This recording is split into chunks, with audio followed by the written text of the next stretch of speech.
os nossos passarinhos, eles estão aqui,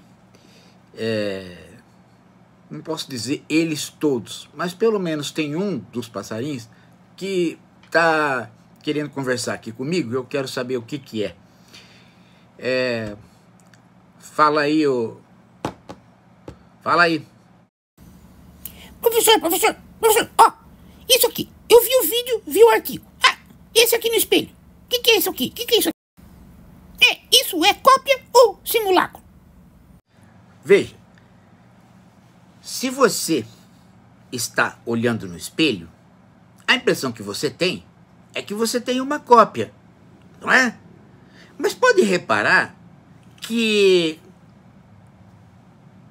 já não cabe mais a ideia de cópia e original. Por quê? Porque a cópia teria que ser cada vez mais uma reprodução do original. Mas o próprio espelho já não reproduz você. O lado direito seu não é o lado direito do espelho. Não é verdade? Ele troca. Você apresenta o lado esquerdo e pimba, cadê o lado esquerdo? O próprio espelho, ele já é uma produção. Ele já não é uma reprodução. Ele já é um objeto novo dentro do mundo. Agora vejam que situação interessante. Ao mesmo tempo que você criou um objeto novo a partir de um instrumento, você mesmo já está aqui comigo vendo você, o espelho, a sua imagem no espelho, e isso também já não é uma reprodução, mas uma produção.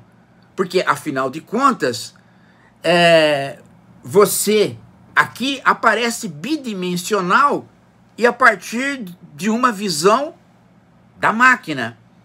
A máquina produziu uma visão que, se eu estiver aí com você, seria outra. E o espelho outra. Então são imagens que não reproduzem alguma outra que seria o original, mas são produções que não cabe mais falar para elas, esta é a verdadeira e esta é a falsa, porque elas não estão mais em comparação. Não tem mais sentido você falar em comparação.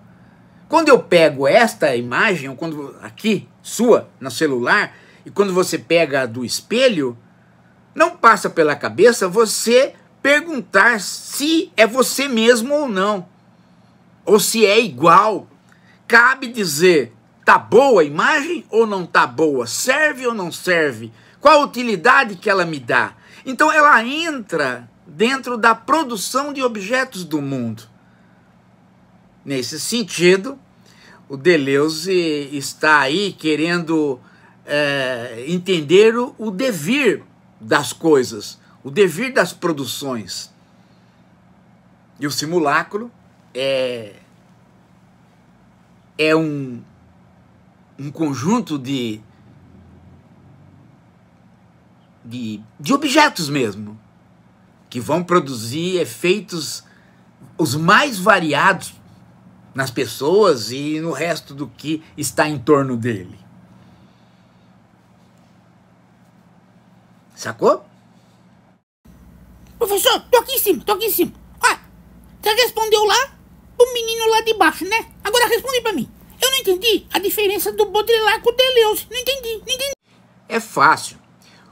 O Baudrillard, ele não está contente com este império do simulacro, porque perde-se a referência. O mundo fica sem referência. Você perde a noção de falso e verdadeiro. Você não pode mais utilizá-la, porque desaparece a cópia e o original. O simulacro arranca você da possibilidade de discutir falso e verdadeiro. E o Baudrillard acha esta situação, que é a nossa situação moderna, ele acha isso algo que ele parece querer lamentar. Agora, o Deleuze, ele não está pensando na perda da referência. Ele está pensando sim que há uma perda da referência porque o paradigma da representação explode, como o Baudrillard pensa também. Mas ele diz, sempre foi assim, isso não é a modernidade. É que nós agora que descobrimos isto, que sempre foi assim.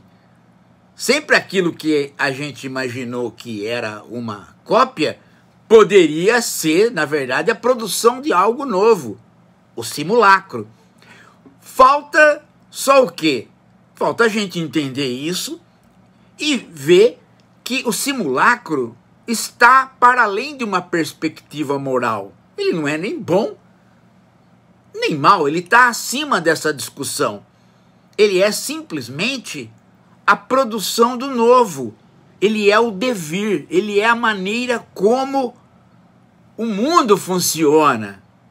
Então, o Deleuze não está interessado numa análise sociológica da modernidade.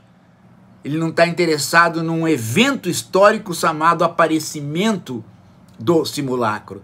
Ele está interessado numa descrição de um mundo onde eu começo a entender as coisas pelo devir. Ele está interessado, portanto, numa cosmologia. O simulacro para ele não é algo de agora, ele é transhistórico. É que o Deleuze está pensando, portanto, em substituir uma compreensão do mundo platônica por uma outra compreensão do mundo. E aí entra, digamos assim, a caoticidade do mundo, o devir. Sempre há aquilo que você olha e fala, nossa, é o mesmo, é a cópia, mas não é, é o simulacro. É por isso que eu dei o exemplo, né, no texto, das situações que você vai criando com a arte pop. E depois as próprias situações a partir da arte pop. Sacou? Pensa bem. Professor, ei, sou eu aqui, sou eu. Ah, olha, não entendi. Transhistórico, que isso? Ah! Transhistórico. Veja, você tem o humanismo moderno. Mas você pode pegar esse humanismo e jogar lá para a Grécia Antiga e falar, há um humanismo na Grécia Antiga. Iluminismo moderno. Você transfere ele lá para a Grécia Antiga e diz, há um iluminismo na Grécia. O cansaço da vida, a perda dos valores, e um cansaço da vida. O Nietzsche diz que isso é um fenômeno moderno, mas ele próprio transfere lá para trás e vê isso no Sócrates, depois em Jesus, um desprezo pela vida. Então, a filosofia, ela é uma anti-história, ela é inimiga da história. Por quê? Porque objetos transhistóricos para a história e também às vezes para a sociologia é aquilo que se chama de anacronismo, é o pecado do historiador.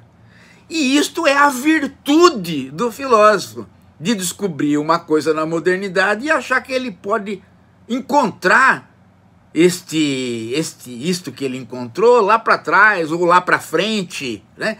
Por quê? Porque ele transforma em conceito. Ele sai do fato histórico e transforma o fato histórico em conceito.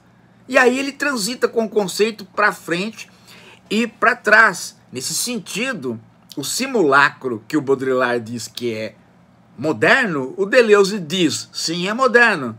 Mas eu o encontro, né, como um elemento pertencente à descrição do cosmos onde eu quiser.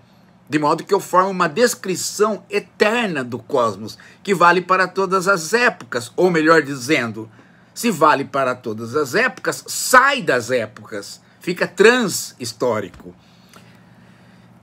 Esse é um truque do filósofo. A virtude do filósofo é o pecado, ou seria o vício, o pecado do historiador, ou talvez do sociólogo.